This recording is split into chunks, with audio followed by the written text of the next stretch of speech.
কে কে ওখানে? কে ওখানে? কে ওখানে?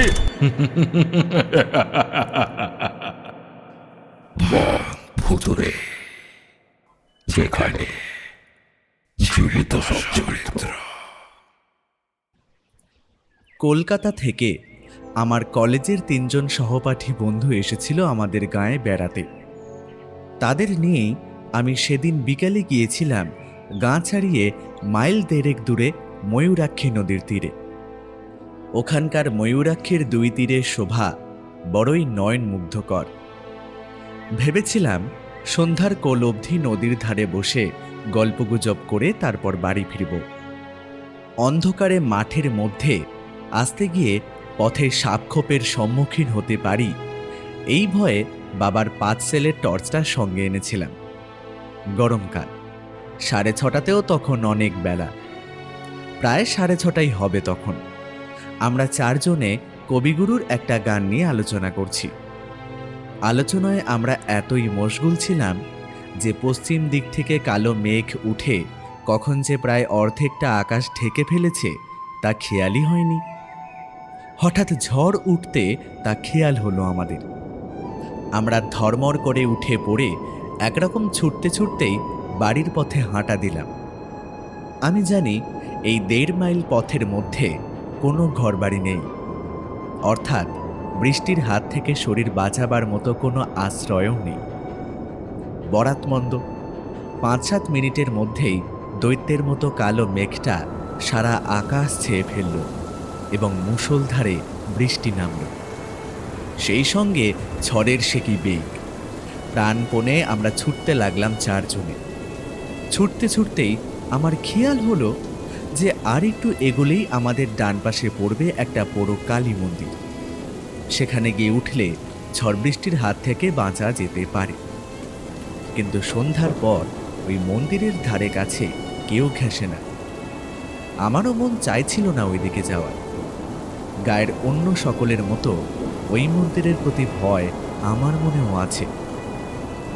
অবশ্য ভয়ের কোনো কারণ আজ পর্যন্ত কিছু ঘটেনি কারো ক্ষেত্রে, ভয়টা কেবল সংস্কার বশেই।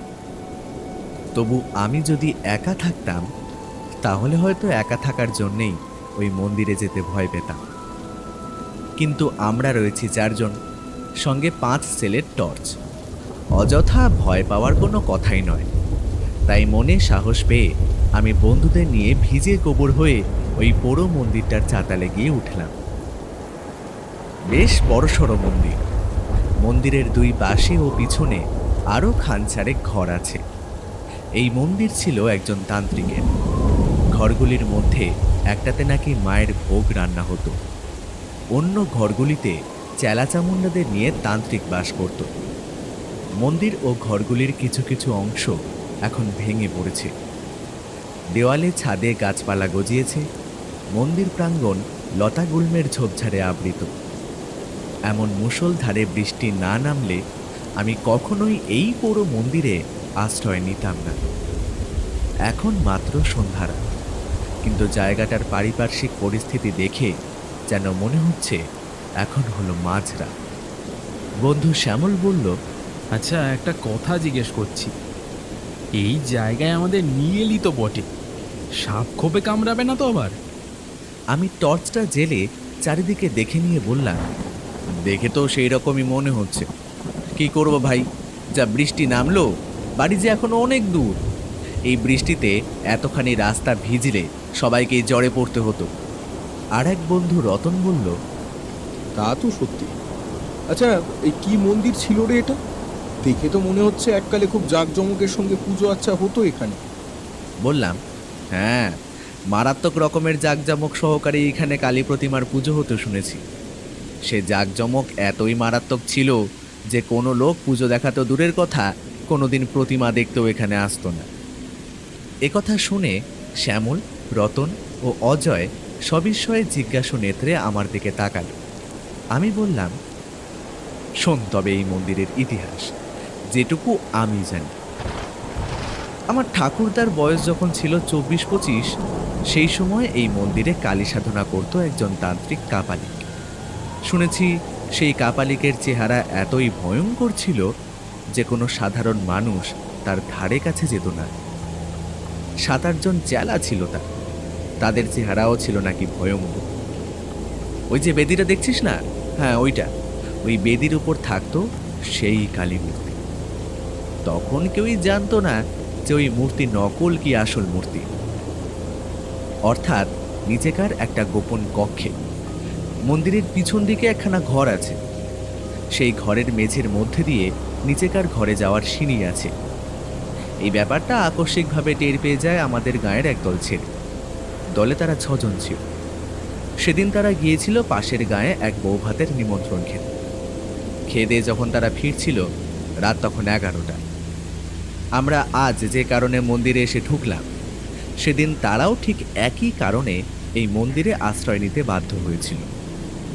আজকের মতো সেদিন রাতেও এমনই মুষলধারে বৃষ্টি নেমেছিল। তারাই মন্দির চাতালে উঠে দেখে প্রতিমার দরজা বন্ধ, মানুষের কোনো সাড়া শব্দও পাওয়া যাচ্ছে না।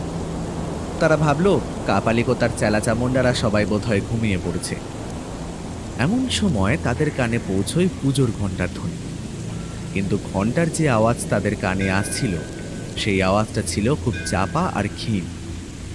প্রথমটা তাদের মনে হয়েছিল খানিকটা দূর থেকে বোধহয় আওয়াজটা আসছে, তাই হয়তো এমন চাপা মনে হচ্ছে।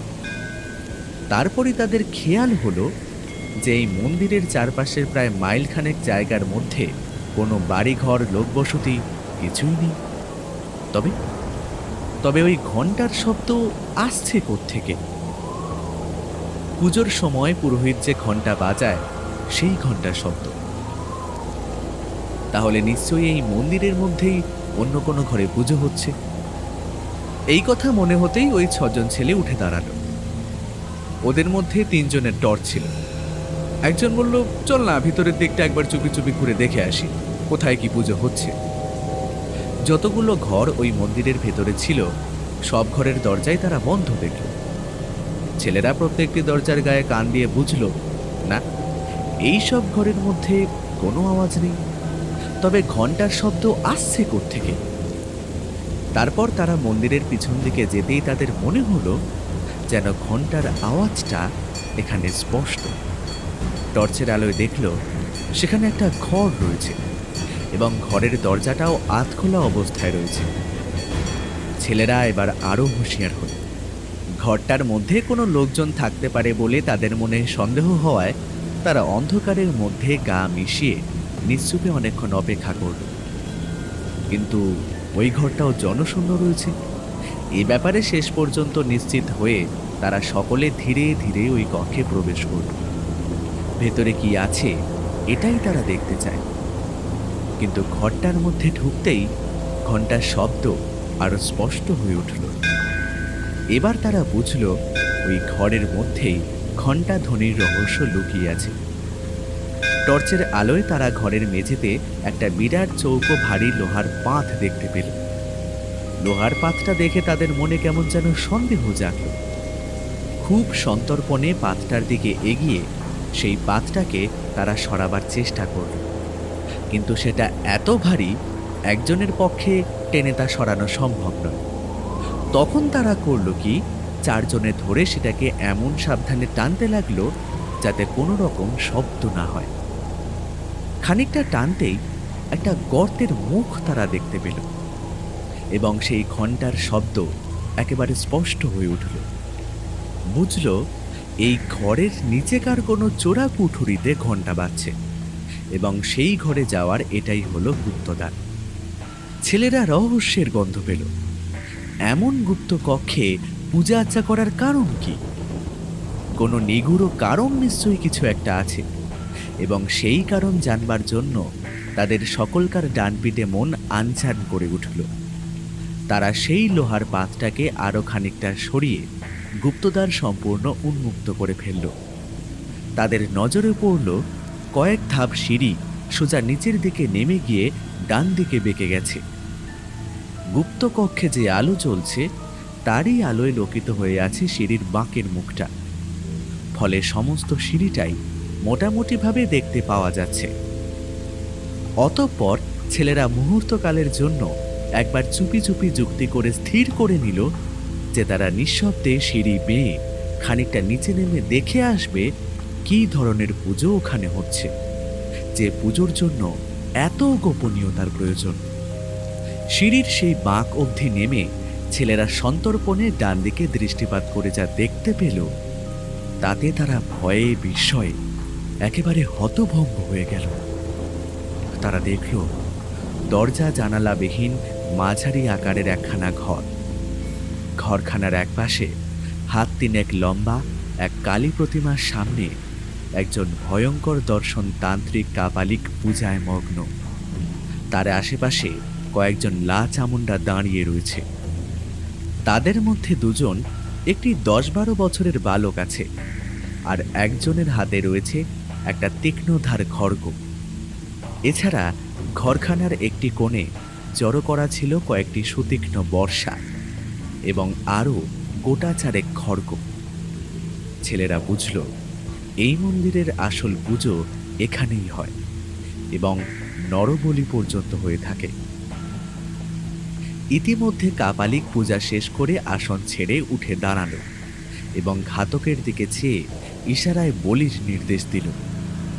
ইশারা পেয়ে ঘাতক খাঁড়াটাকে শক্ত করে বাগিয়ে ধরল, আর সেই চেলা দুজন বালকটিকে নিয়ে এগিয়ে গেল প্রতিমার সামনে। এর পরের অমানসিক মর্মান্তিক দৃশ্যটি দেখবার জন্য গায়ের সেই ছেলেরা আর সেখানে অপেক্ষা করেন। কোনো সুস্থ মানুষের পক্ষেই সেই দৃশ্য দাঁড়িয়ে দেখা সম্ভব নয়। এই অসহায় বালকটিকে বাঁচাবার জন্য সে সময় ছেলেগুলোর মনে প্রচণ্ড এক উত্তেজনা জেগে উঠেছিল বটে, কিন্তু তারা বুঝেছিল যে বাধা দিতে গেলে ওই সশস্ত্র দুর্ধর্ষ কাপালিকগণের হাতে তাদের মৃত্যুবরণ করতেই হবে। তাই তারা আবার চুপি চুপি উপরে উঠে এসে লোহার পাতটা আগেকার মতোই চাপা দিয়ে রেখে গায়ে ফিরে গিয়েছিল। কিন্তু ওই হিংস্র নরঘাতক কাপালিদের কথা তারা ভুলতে পারল না। ওই কাপালিকরা ইতিপূর্বে কত যে শিশু হত্যা নরহত্যা করেছে তার হয়তো ইয়ত্তা নেই, তবে ওই সব বলি ওরা ছেলে চুরি যাওয়ার অপবাদের জন্য আশেপাশের গাঁ থেকে জোগাড় করত না। তা যদি করত তাহলে আমাদের গায়ের মধ্যে ভীষণ একটা হইচই পড়ে যেত, কিন্তু সেরকম কিছু শোনা যায়নি কোনোদিনও। ওরা নিশ্চয়ই কোনো দূরদেশ থেকেই বলি জোগাড় করত। যাই হোক, ভবিষ্যতে আর যাতে কোনো মানুষ খুন করতে না পারে, ছেলেরা তার যথাযথ প্রতিকার করবার জন্য বদ্ধপরিকর হয়ে উঠল।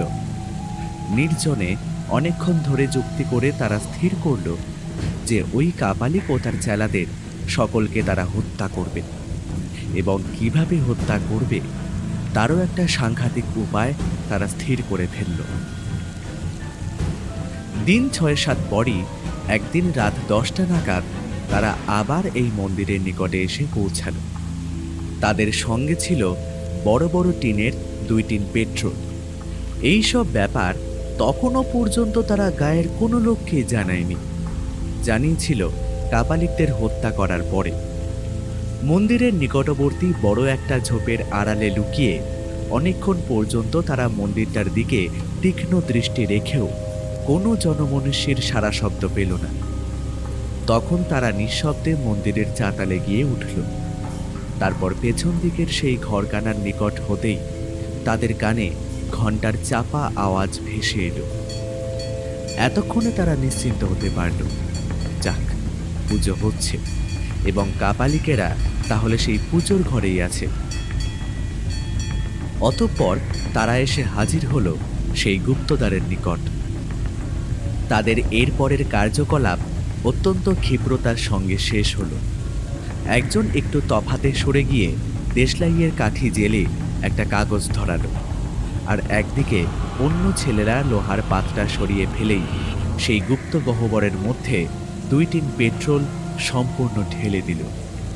তারপর সেই জ্বলন্ত কাগজের টুকরোটা ভেতরে ফেলে দিতেই দপ করে গহ্বরের মধ্যে করাল অগ্নি জ্বলে উঠল, এবং সঙ্গে সঙ্গে গুপ্তকক্ষের দরজাটাও তারা আবার বন্ধ করে দিল সেই লোহার পাতটা দিয়ে।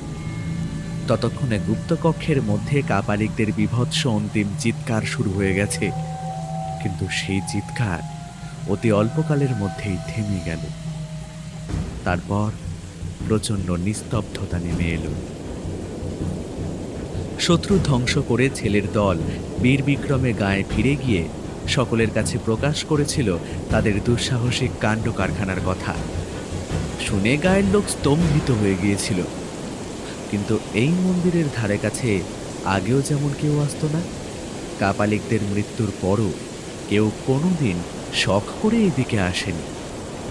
সেদিন সেই ছেলেরা যেমন এসেছিল, আমরা আজ যেমন এলাম, তেমনই নিতান্ত দায়ে পড়ে হয়তো কেউ কদাচিৎ এদিকে এসে থাকতে পারে। গল্প শেষ করে আমি চুপ করতেই অজয় বলল, এমন কাণ্ড! অপর দুই বন্ধু নীরব। হঠাৎ ভয়ে আমার সারা দেহ শিউরে উঠল, সর্বশরীর কুঁকড়ে গেল আমার। হ্যাঁ, বেশ স্পষ্টই শুনতে পাচ্ছি ঘণ্টার শব্দ, যদিও খুব চাপা, তথাপি সাংঘাতিক রকমের স্পষ্ট যেন। সেই বহুকাল আগেও যেমন ছিল, এখনো তেমনই এই মন্দিরের চারিপাশে প্রায় মাইলখানেক জায়গার মধ্যে কোনো ঘরবাড়ি নেই। তবে তবে কোত্থেকে আসছে এই ঘণ্টার শব্দ? সেই গোপন কক্ষে আবার কি কোনো নতুন কাপালিক আশ্রয় নিয়েছে? মন্দিরের যা পুরো অবস্থা, তাতে নিঃসন্দেহে বলা যায় এখানে কোনো লোক বাস করে না। মন্দিরের সর্বত্র ধুলো, বালি, শুকনো পাতা, কাঠিকুটিতে ভরা। দেওয়ালের ফাটলে ফাটলে গাছপালা জন্মেছে। লোক বাস করলে মন্দির চাতালে এমন 1 ইঞ্চি পুরো ধুলোবালিও জমে থাকতো না, শুকনো কাঠিকুটিও পড়ে থাকতো না। তবে তবে এই ঘণ্টার আওয়াজ আসছে কোথা থেকে? এই মন্দিরের মধ্যে থেকেই আসছে, তাছাড়া আবার আসবে কোথা থেকে? শ্যামল, অজয় আর রতন, এদের কানেও পৌঁছেছে ঘণ্টার শব্দ। অজয় দুই ভ্রু কুঁচকে সন্দিগ্ধ কণ্ঠে বলল, ঘন্টার আওয়াজ আসছে না? আমি বললাম, হ্যাঁ।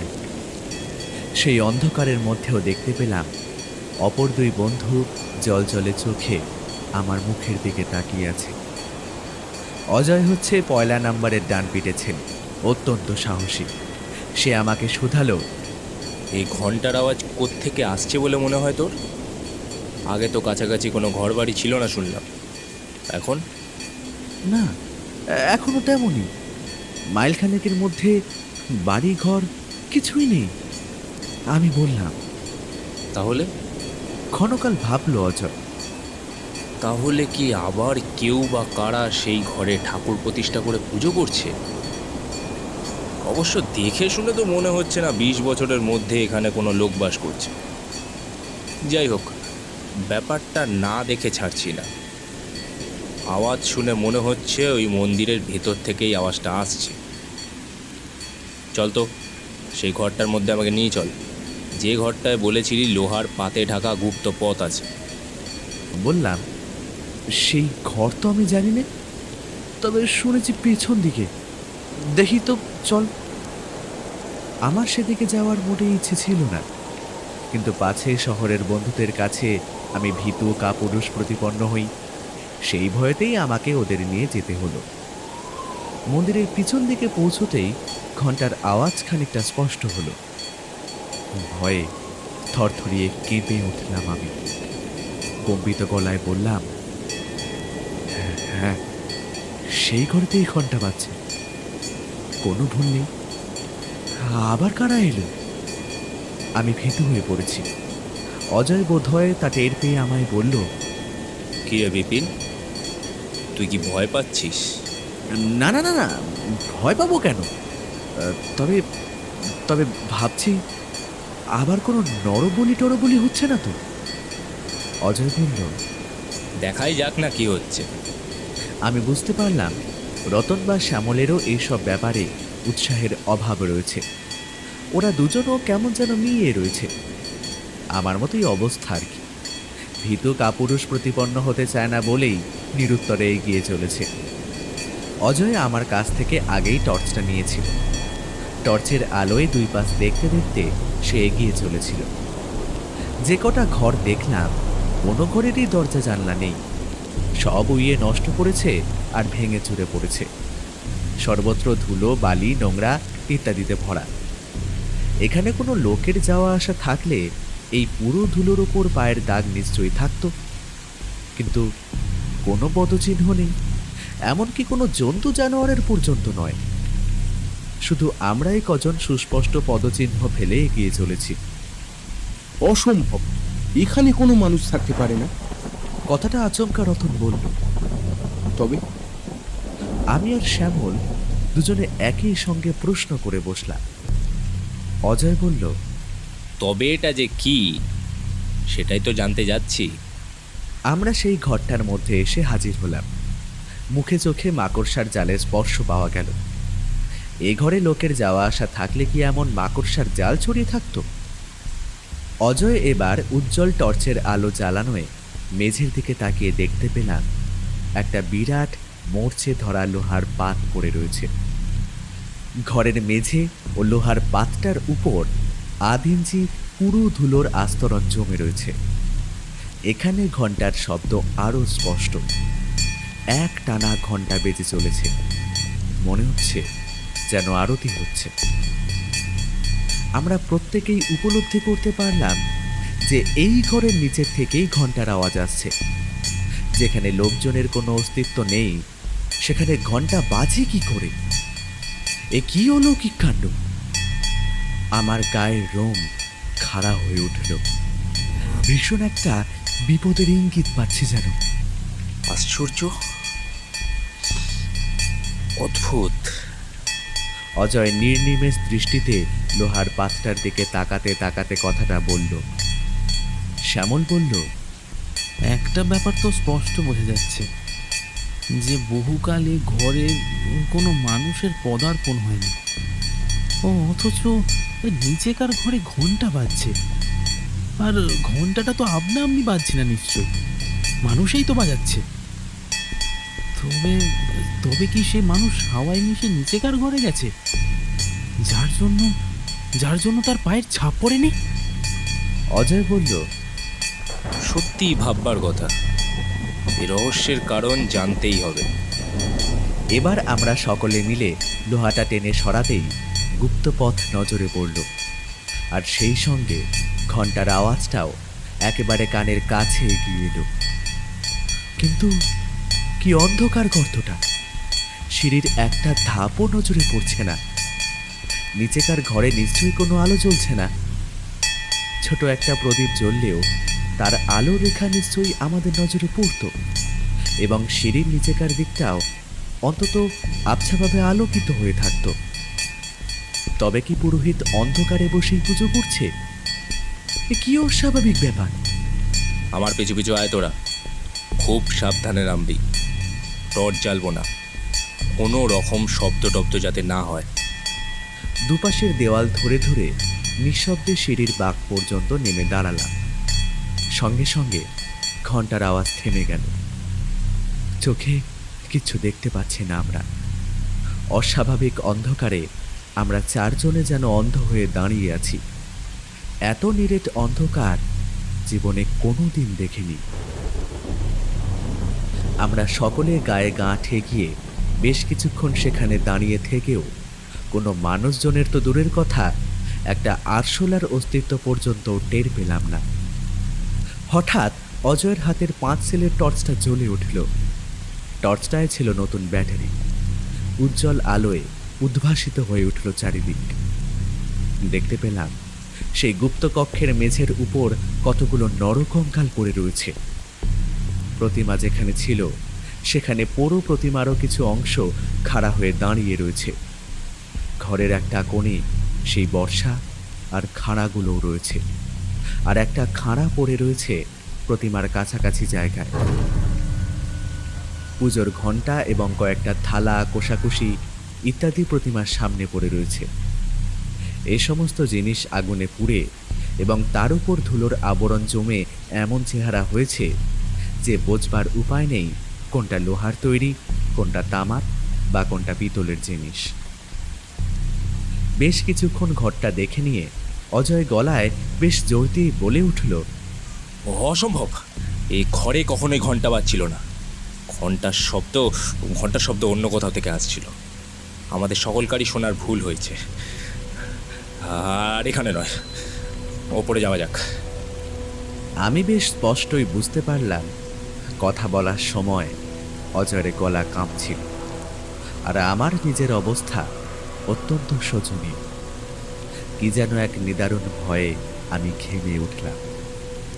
যাই হোক, আমরা উপরে উঠতে শুরু করলাম। সবার আগে আছি আমি, আর সবার নিচে টর্চ হাতে অজয়। অকস্মাৎ অজয়ের আর্তচিৎকারে আমরা ভীষণভাবে চমকে উঠলাম। আ করে চিৎকার করতে করতে অজয় বসে পড়ল সিঁড়ির উপর। তার হাত থেকে টর্চটা খসে পড়েই নিভে গেল। অজয়ের চিৎকার শুনলাম, ওরে ওরে, তোরা আমাকে বাঁচা, বাঁচা! তারপরে চুপ। আমরা হুড়মুড় করে নেমে গেলাম অজয়ের কাছে। টর্চটা কোথায় পড়েছে কে জানে। আমরা তো সেই অন্ধকারের মধ্যেই অজয়কে ধরাধরি করে কোনো রকমে নিয়ে এলাম উপরে। বুঝলাম অজয়ের জ্ঞান নেই।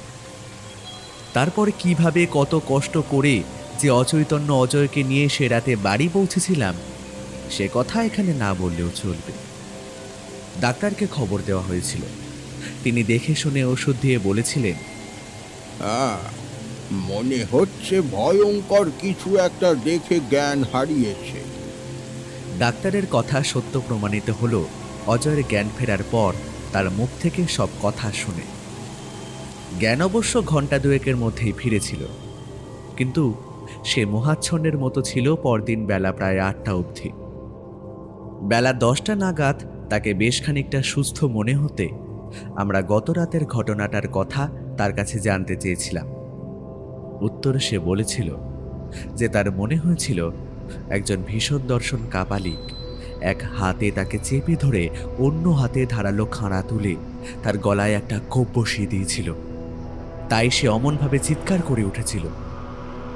তার মুখে এই কথা শুনে তখনই গায়ের প্রায় 20-25 জন যুবক সেই পোড়ো মন্দিরের উদ্দেশ্যে রওনা হয়ে পড়ল।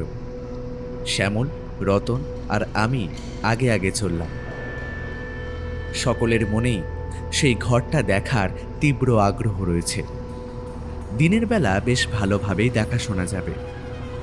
এতকাল কারো মনে কোনো আগ্রহ জাগেনি।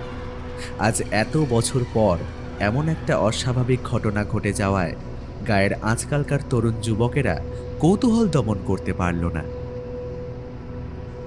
দিনের বেলা হলেও সেই পাতাল কক্ষ অন্ধকারাচ্ছন্ন থাকবে অনুমান করে নিয়ে আমি গোটা 4-5 টর্চ নিয়ে যাওয়ার পরামর্শ দিয়েছিলাম।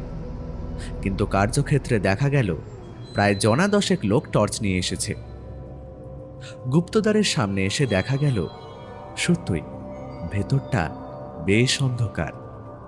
যাই হোক, আমরা টর্চগুলো জেলে একে একে নামতে লাগলাম নিচে। সিঁড়ির শেষ প্রান্তে নেমে আমার টর্চটা পেয়ে গেলাম। কিন্তু এ কি, এখানে একটা নরকঙ্কাল এলো কি করে? দেখে শিউরে উঠলাম। বেশ মনে আছে, এখানে সিঁড়ির গোড়ায় তো কোনো কঙ্কাল ছিল না।